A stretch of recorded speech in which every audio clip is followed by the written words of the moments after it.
Hello, my name is Anna, and today I'm going to show you how you can protect your nice floors by making some chair socks just like these. They are so easy and come together very fast. You can make enough covers for one chair using just one sock. You can find a link to the pattern down below, as well as a link to the same socks that I used in this tutorial.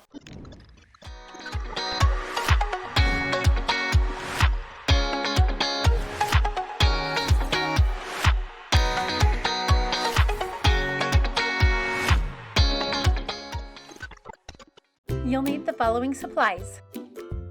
Head on over to funsockcity.com for all your sock needs, including the ones you'll need for this project. Begin by laying your chair on its side and sliding the sock about 5 inches onto the leg.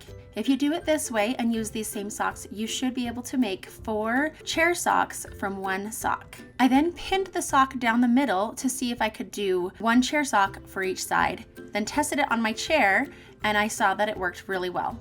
So then I turned the sock wrong side out, pinned it all down the middle, and made sure it also worked on the bottom portion. To create yours in a similar way, make the marks as shown in the video. The blue is where you'll sew, and then the red is where you'll cut. You always sew and then cut. I also added sewing pins to hold everything in place better. This is what it should look like after you've sewn it and cut the top portion from the bottom portion. Then cut out each individual chair sock and turn them right side out.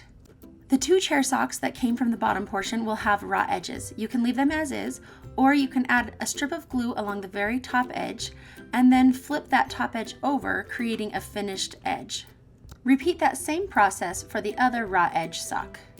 At this point, you should have 4 finished chair socks. I love these chair socks because not only do they serve the purpose of protecting your floors, but they also add just a cute little personality to your chairs. You can check out all our socks at funsockcity.com. Let me know which socks you would use to make your chair socks. Thanks for joining me, and I'll see you next time. Goodbye!